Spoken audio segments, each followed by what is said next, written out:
Hello friends, இன்றைக்கி நம்ம பார்க்க போகிறது ஜாப்பனீஸ் அனிமே சீரீஸான டாக்டர் ஸ்டோன் சீசன் 1 எபிசோட் 1 தான் இன்னைக்குள்ள வீடியோவில் பார்க்க போகிறோம். இந்த அனிமே தான் நான் என்னோட சேனலில் ஃபஸ்ட்டு போட்ட அனிமே அப்படின்னு சொல்லலாம். காப்பிரைட் வந்து நிறைய பேர் அப்லோட் பண்ண சொல்லி கடைசியில் இப்போ தான் அதுக்கான டைம் வந்திருக்கு. இது என்னோட லெஜெண்டரி லிஸ்ட்டில் இருக்கிறதுனால கதை வேற லெவலில் இருக்கும். கண்டிப்பாக அவங்க எல்லாருக்குமே ரொம்பவோ பிடிக்கும்னு நினைக்கிறேன். சரி வாங்க நம்ம இன்னைக்குள்ள கதைக்குள்ளே போகலாம். இன்றைக்கி நம்ம பார்க்க போகிறது டாக்டர் ஸ்டோன் சீசன் 1 எபிசோட் 1. ஆம்பளைங்க பொம்பளைங்க குழந்தைங்கன்னு உலகத்துல இருக்கிற எல்லாருமே கல்லா மாறிட்டாங்க. செங்கோ, இன்னைக்கு நான் என் லவ்வ ப்ரப்போஸ் பண்ண போறேன். 5 வருஷம் ஆயிடுச்சு, இதுக்கு மேலே என்னால அடக்கிட்டு இருக்க முடியாது அப்படின்னு டைஜன் ஒருத்த வந்து சொல்லவும், சரி ஏன்டா கத்திட்டு இருக்க? சரி அதுக்கே கத்திட்டு இருக்க? ஒருவேளை அவன் ப்ரப்போசலுக்கு ஓகே சொல்லலைன்னா சொல்லு, இந்த லவ் போஷனை கொடுத்தேன்னா அவ கண்டிப்பா ஓகே சொல்லிடுவா அப்படின்னு நம்ம ஹீரோ கொடுக்கவும், லவ் போஷனா அப்படின்னு சொல்லி டைஜோ அதை வாங்கி பார்த்துட்டு, இல்ல வேண்டாம், நான் இது இல்லாமே அவளை எனக்கு ஓகே சொல்ல வைப்பேன் அப்படின்ட்டு அவன் போறான். லவ் போஷன் நம்ம தூர ஊத்திட்டான்னு மற்றவங்க வருத்தப்படவும், அது ஒன்னும் லவ் போஷன் இல்லை அப்படின்னு செங்கோ கொளுத்தி பார்த்தா அது எரியுது. அது கேஸ் இல்லை, பிளாஸ்டிக்ல இருந்து பெட்ரோல் தயாரிக்கிற ஒரு எக்ஸ்பெரிமெண்ட்ல செஞ்சதுதான் அது அப்படின்னு ஜெங்கு சொல்லவும், ஒருவேளை நீ கொடுத்த அந்த லவ் போஷன் நினைச்சு அவன் குடிச்சிருந்தா அப்படின்னு அந்த இன்னொரு ஃப்ரெண்டு கேட்கவும், அவன் அதை பண்ண மாட்டான்னு எனக்கு தெரியும் அப்படின்னு ஜெங்கு சொல்றான். மரத்தோட கிளை உடஞ்சிருக்கேன்னு சொல்லி டையை எடுத்து அந்த பொண்ணு வந்து அதை கெட்டி வைக்கிறா. யூசோரியா அப்படின்னு டைச்சு போய் நிக்கவும், என்கிட்ட ஏதோ பேசணும்னு சொன்னீங்கன்னு கேட்கவும், 10 ரூபா பெட் அவன் சொல்ல மாட்டான், 100 ரூபா பெட் அவனை ரிஜெக்ட் பண்ணிடுவா அப்படின்னு சில ஃப்ரெண்ட்ஸ் சொல்லிட்டு இருக்கவும், 10,000 ரூபா பெட் பண்றேன், அவளும் அவனை லவ் பண்றா அப்படின்னு ஜெங்கு சொல்றான். இதுக்கு மேலேயும் நான் மறைச்சு பிரயோஜனம் இல்ல, நான் சொல்றதுக்கான நேரம். யூசோரியா, 5 வருஷமா இதை நான் உன்கிட்ட சொல்லணும்னு நினைக்கிறேன். ஆமா, அது என்ன கிரீன் லைட் அப்படின்னு சொல்லி டைஜோ மட்டும் இல்ல உலகத்துல இருக்கிற எல்லாரும் அதை பாக்குறாங்க. யூசோரியா, அந்த மரத்தை கெட்டியா போட்டுக்கோ அப்படின்னு சொல்லி டைஜோ அவளை ப்ரொடெக்ட் பண்ற மாதிரி நிக்கிறான். பார்த்தா உலகத்துல இருக்கிற எல்லாருமே கல்லா மாறிட்டாங்க. ஐயோ, என்னால ஏன் அசைய முடியல, என்னால ஏன் பேச முடியல அப்படின்னு எல்லாரும் யோசிக்கிறாங்க. மனுஷங்க மட்டும் தான் மாறி இருக்காங்க, விலங்குகள் கல்லா மாறல. பட் மொத்த வேர்ல்டுல இருக்கிற எல்லா ஹியூமன்ஸுமே வந்து கல்லா மாறிட்டாங்க. எனக்கு என்னாச்சு, என்னால ஏன் அசைய முடியல? ஓ, நான் இதில் மாட்டிக்கிட்டேன்னு நினைக்கிறேன். அட்லீஸ்ட் யூசரியாவாச்சும் தப்பிச்சிருப்பான்னு நினைக்கிறேன். இத்தனை வருஷத்துக்கு அப்புறம் லவ்வை சொல்லலான்னு வந்தா இப்படி ஆயிடுச்சு. சரி, என்னானாலும் பரவாயில்ல, நான் லவ்வாவா கிட்ட சொல்லியே தீருவேன். பல நாட்கள், மாதங்கள், இல்ல வருஷங்கள் ஓடி இருக்கும்னு நினைக்கிறேன். 1000 வருஷத்துக்கு மேலேயாச்சும் ஆயிருக்குமா? ஒரு எத்தனை வருஷம் ஆனாலும் சரி, யூசரியா கிட்ட என்னோட லவ்வை நான் சொல்லாம விட மாட்டேன் அப்படின்னு டைஷோ யோசிக்கிறான். பல வருஷங்கள் ஆகுது, இந்த பூமியே டோட்டலா சேஞ்ச் ஆகுது. யூசரியா, என்னானாலும் சரி, நான் இதுக்குள்ள இருந்து வெளியே வந்து உன்கிட்ட ப்ரப்போஸ் பண்ணுவேன் அப்படின்னு சொல்லி அவன் வெயிட் பண்ணிக்கிட்டே இருக்கான். ஒரு வழியா நான் வெளியே வந்துட்டு என் பாடியை என்னால் மூவ் பண்ண முடியுது. ஆமா, இது என்ன கல்லு அப்படின்னு இந்த கேவ்ல இருந்து வெளியே வந்து பார்த்தா மற்ற எல்லாருமே என்ன மாதிரி சிலையா தான் மாறி இருக்காங்களா அப்படிங்கிறத அப்பதான் அவன் பாக்குறான். இறந்து போன எல்லாருக்காகவும் அவன் ப்ரே பண்ணிட்டு இருக்கான். ரிவர்ல ஓடுற தண்ணியை குடிச்சு அங்க இருக்கிற இலைகளை எடுத்து ட்ரெஸ் மாதிரி கட்டிக்கிடுறான். இந்த பறவையோட சிலை பார்க்க அழகா இருக்குல்ல, பட் ரொம்ப டீட்டெயில்டா இருக்கேன்னு சில பொண்ணுங்க பார்க்கப்போம். பட் இது உண்மையா இருக்குமோன்னு தோணுது. இந்த பறவைக்கு வியாதி வந்து அசைய முடியாம இப்படி ஆயிடுச்சோ அப்படின்னு சொல்லி டைஜு வந்துட்டு அதை வெட்டினரி டாக்டர் கிட்ட கூட்டிட்டு போறான். ஒரு சிலையை போய் இந்த இடத்துக்கு கொண்டு வந்திருக்க, இந்த டைம்க்கு எந்த டாக்டர் வந்திருக்க மாட்டாங்கன்னு தெரியாதுன்னு கேட்கவும், நான் என் கிரஷ் முன்னாடியா இப்படி அவமானப்படணும், அவ என்ன முட்டாள்னு நினைக்க போறா அப்படின்னு நம்ம யோசிச்சுட்டு இருந்தா, நானும் அதே சிலையை தான் தூக்கிட்டு வந்திருக்கேன், நானுமே ஒரு முட்டாள்னு தான் நினைக்கிறேன் அப்படின்னு சொல்லவும் டைஜோ சிரிக்கிறான். ஸோ அதுங்க மாதிரியே நாங்களும் கல்லா மாறிட்டோமா அப்படின்னு டைஜோ யோசிச்சுட்டு சொரியானுன்னா அந்த மரத்துக்கிட்ட வந்து பார்த்தா அந்த மரத்துக்குள்ள அவ மாட்டிட்டு இருக்கா. 100 வருஷங்களா, 1000 வருஷங்களா, ஒன்னதான் நான் பார்க்க காத்துட்டு இருந்தேன். ஹே ட்ரீ, யூசரியாவை ப்ரொடெக்ட் பண்ணி பார்த்துக்கிட்ட அதுக்கு ரொம்பவும் தேங்க்ஸ். எப்படியாச்சும் உன்னை கண்டிப்பா இதுல இருந்து காப்பாத்துவேன். யூசரியா, எப்படி காப்பாற்ற போறலாம் தெரியல, பட் நான் இவ்வளவு நாள் உயிரோட இருக்கிறதுக்கு காரணம் நீ தான். அவ்வளோ நாள் நான் உன்னை பத்தி மட்டுமே தான் யோசிச்சுட்டு இருந்தேன். உன்கிட்ட அன்னைக்கு நான் சொல்ல வந்ததை சொல்லாமலேயே போயிட்டேன். உன்னை இனி பார்க்க முடியாதான்னு நினைச்சேன், பட் ஃபைனலா உன்னை பார்த்துட்டேன் அப்படின்னு சொல்லி அவன் ஆனந்த கண்ணீர் வடிச்சிட்டு இருக்கான். எமோஷன்ஸ் எல்லாம் கண்ட்ரோல் பண்ணிட்டு டைஜோ இப்போ கொஞ்சம் நார்மலாக ட்ரை பண்றான். யூசரியோட அந்த சிலை கிட்ட போயிட்டு, என்னன்னாலும் சரி, கண்டிப்பா நான் உன்னை காப்பாத்துறதுக்கு ட்ரை பண்ணுவேன், அது எப்படிலாம் தெரியல பட் பண்ணுவேன் அப்படின்னு நம்ம பேசிட்டு இருக்கும்போது அது பக்கத்துல நதியோட்டத்தை ஃபாலோ பண்ணி வா முட்டாள் அப்படின்னு சொல்லி போட்டிருக்கு.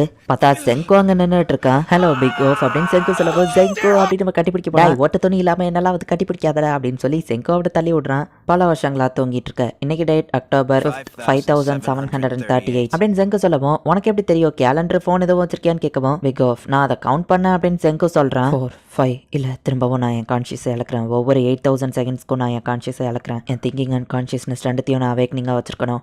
இப்போ வர நான் என்னது 5,677,000,000 அப்படின்னு ஒரு பெரிய நம்பரை நம்ம ஹீரோ ஞாபகம் வச்சுட்டு திரும்பவும் 1 2 3 கவுண்ட் பண்ண ஆரம்பிக்கிறான். என்னது மொத்த டைமையும் நீ எண்ணிட்டு இருந்தியா நம்ம கேட்கவா? ஆமா, வேர்ல்டுலேயே உயிரோட இருக்கிற மனுஷங்கன்னா அது நம்ம தான், சிவிலைசேஷனை நம்ம தான் ஸ்டார்ட் பண்ணணும் அப்படின்னு செங்கோ போய் காமிச்சா. செங்கோ, இதை நீயவா ரெடி பண்ண டைஜோ பாக்குறான். கிட்டத்தட்ட நான் இருந்துச்சு 6 மாசங்கள் ஆச்சு, இதுதான் நான் பண்ணிட்டு இருக்கேன் அப்படின்னு நம்ம ஹீரோ சொல்றான். இத்தனை நாள் என்கிட்ட இல்லாதது மேன் பவர் தான், பட் உன்னோட ஸ்ட்ரென்த் எனக்கு யூஸ்ஃபுல்லா இருக்கும், நம்ம 2 பேரும் சேர்ந்து சிவிலைசேஷனை திரும்ப கொண்டு வரோம் அப்படின்னு செங்கோ சொல்றான். இனிமே பிரெயின் வேலையை நீ பாத்துக்கோ, ஸ்ட்ரென்த் வேலையை நான் பாத்துக்கிட்டேன் அப்படின்னு அவங்க வேலையை பிரிச்சுக்கிட்டாங்க. ஹியூமன்ஸ் எவாலாகி மாடர்ன் ஏஜ்க்கு வரதுக்கு 2 மில்லியன் இயர்ஸ் ஆச்சு, பட் நம்ம சீக்கிரமாவே ஹியூமன்ஸ் எல்லாத்தையும் ரிவைவ் பண்ணி திரும்பவும் மாடர்ன் ஏஜை கொண்டு வரோம்.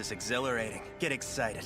செங்கு சொல்றான். இப்போ டைஜோ வந்துட்டு நிறைய சாப்பாடை போய் கலெக்ட் பண்ணிட்டு வரான். இது பாய்சன், இந்த மஷ்ரூம் பாய்சன் இல்ல, இது நம்ம ஆரியோல வர காளான் மாதிரி இருக்கு, இதுவோ பாய்சன். ஏன்டா எல்லாத்தையும் பாய்சனாவே கொண்டு வந்திருக்கேன், இப்ப பாய்சன் இல்லாததா எடுத்து இவங்க சாப்பிடுறாங்க, என்னப்பா இது டேஸ்டா இருக்கு அப்படின்னு டைஜோ கேட்கவும், கடல்ல இருந்து எடுத்து சால்ட்டை போட்டிருக்க, சால்ட் போட்டாலே மோஸ்ட்லி டேஸ்ட் கிடைச்சிரும் அப்படின்னு செங்கு சொல்றான். சரி நான் போய் வேற ஏதாச்சும் கிடைக்கான்னு பாத்துட்டு வரேன் அப்படின்னு சொல்லி டைஜோ போறான். சில ப்ளூபெரிஸ்லாம் அங்க இருக்கு, அதை சாப்பிட்டு பார்த்தா ரொம்பவே புளிப்பா இருக்கு. சிலைகள் எல்லாத்துக்கும் ரெஸ்ட் இன் பீஸ் அப்படின்னு வேண்டிக்கிட்டே போயிட்டு இருக்கான். அதுல ஒரு சிலையை பார்த்துட்டு இவனை எனக்கு தெரியும், டிவில கூட பார்த்திருக்கேன், ஸ்ட்ராங்கஸ்ட் பிரைமேட் ஹை ஸ்கூலர்னு சொல்ற ஷிஷியோ ட்சுகாசா அப்படின்னு டைஜோ பாக்குறான். யாரோ அந்த தண்ணியை கலெக்ட் பண்ண ஒரு பாத்திரத்தை வச்சிருக்காங்க அப்படின்னா அங்க நம்ம மட்டும் உயிரோட இல்ல, வேற யாரோ ஒருத்தக்களோ இருக்காங்க அப்படின்னு சொல்லி டைஜு ஹாப்பியானா, முட்டாள் அதை நான் தாண்டா வச்சிருக்கேன் அப்படின்னு செங்கோ அங்க வந்து நிக்கிறான். அதுதான் நமக்கு டாப் ப்ரையாரிட்டி. ஐ மீன் நம்ம ரெண்டு பசங்க சேர்ந்தெல்லாம் ஒரு சிவிலைசேஷனை கிரியேட் பண்ண முடியாது, இந்த கல்லுல இருந்து நம்ம எப்படி வெளியே வந்தோம்னு நினைக்கிறேன்னு செங்கோ கேட்கவும், ஒருவேளை அது துடுப்பிடிச்சிருக்கலாம் இல்ல கெட்டு போயிருக்கலாம்னு சொல்லவும், அதுதான் இல்ல, நம்ம இதுல எப்படி மாட்டணுங்கிறதும் யாருக்கும் தெரியாது, ஆனா எப்படி வெளியே வந்தோங்கிறது எனக்கு தெரியும். இந்த மிராக்கல் ஃப்ளூயிட் நான் தண்ணியில அடிச்சுட்டு வந்து இந்த இடத்துல கிடந்திருக்கேன், இது என் மேல பட்டதுனாலதான் நான் வெளியே வந்திருக்கேன், சோ ஒன்னையவும் நான் இந்த இடத்துல கொண்டு வந்து வச்சேன், நீ வெளியே வந்துட்ட அப்படின்னு அவங்க கலெக்ட் பண்ண அந்த மிராக்கல் ஃப்ளூயிட ஒரு பரமமலை ஊத்தி பாக்குறாங்க. ஆனா அது கல்லுல இருந்து வெளியே வரல. எனக்கு தெரிஞ்ச எல்லா மெத்தடையுமே ட்ரை பண்ணி பார்த்துட்டு இருக்கேன், இது எப்படி நடந்ததுன்னு சயின்டிபிக்கலா எந்த ஒரு எக்ஸ்பிளனேஷனும் இல்ல அப்படின்னு செங்கோ சொல்லவும், ஈவன் சயின்ஸால கூட இதை எக்ஸ்பிளைன் பண்ண முடியலையா நம்ம கேட்கறான்.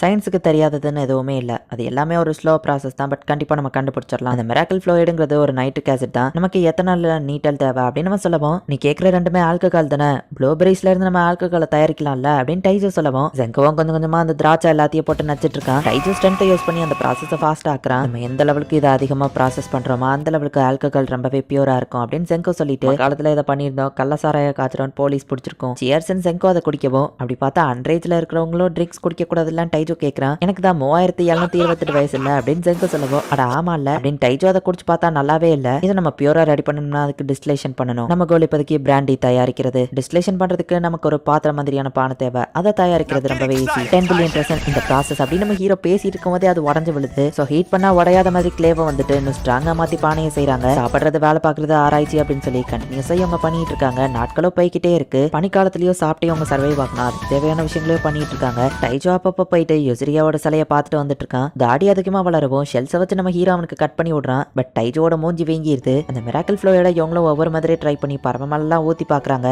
எதுவுமே ஒர்க் ஆகலன்னு செங்கோ டென்ஷன் ஆனா ஒன்னு மட்டும் ஒர்க் ஆயிருக்கு. ஸோ அந்த மெத்தட்ல யூஸ் பண்ண மிராக்கல் ஃப்ளோயோட எடுத்துட்டு வந்து அந்த பரமமலை செங்கோ ஊத்துறான். நல்லா கேட்கோ டைஷோ, ஒவ்வொரு விஷயம் நடக்கிறதுக்கு முன்னாடியோ ஒவ்வொரு ரீசன் இருக்கு, அது புரியாததா இருக்கலாம், பட் அதை புரிஞ்சுக்கிட்ட படிக்கிறதுக்கு பேர் தான் சயின்ஸ். சயின்ஸ் எல்லாம் முடியாததுன்னு எதுவுமே கிடையாது. ஒரு வருஷமா இதை நான் எக்ஸ்பெரிமெண்ட் பண்ணிட்டு இருக்கேன், பட் நான் நினைச்சதை விட சீக்கிரமா இதுக்கான சொல்யூஷனை கண்டுபிடிச்சிட்டேன். 7 பில்லியன் பீப்புளையும் ரிவே பண்ணி சிவிலைசேஷனை திரும்ப கொண்டு வருவேன். சயின்ஸ் தான் என்னோட ஒரே வெப்பன் அப்படின்னு நம்ம ஹீரோ சொல்றான். இந்த இடத்துல இந்த எபிசோட் முடியுது. இந்த அனிமே என்னோட லெஜெண்டரி லிஸ்ட்ல இருக்கு அண்ட் என்னோட ரொம்பவே ஃபேவரட்டான அனிமேவும் கூட. அந்த லெவலுக்கு இது ஒர்த்தியாக தான் இருக்கும். ஸோ நான் கொஞ்சம் ஓவர் பில்டப் கொடுத்து தான் கதையை எக்ஸ்பிளைன் பண்ணணும். பட் நான் நார்மலாக எக்ஸ்பிளைன் பண்ணி அது உங்களுக்கு நார்மலாக தெரிஞ்சுது அப்படின்னா இந்த அனிமேவை நீங்கள் தமிழில் பார்த்துட்டு திரும்ப ஒரிஜினல் அனிமேவை போய் பாருங்கள். எனக்கு கதை அந்த லெவலுக்கு வேறு லெவலில் சூப்பராக இருக்கும். இங்கே எதிர்பார்க்காத நிறைய விஷயங்கள் உங்களுக்காக காத்துட்ருக்கு. ஸோ மிஸ் பண்ணாமல் பார்த்து என்ஜாய் பண்ணுங்கள். அண்ட் உங்களுக்கு இந்த வீடியோ பிடிச்சிருந்தது அப்படின்னா லைக் பண்ணிட்டு அப்படி மறக்காமல் நம்ம சேனலை சப்ஸ்கிரைப் பண்ணிடுங்க. தேங்க்யூ ஃபார் வாட்சிங். Bye guys. நெக்ஸ்ட் எபிசோடில் மீட் பண்ணலாம்.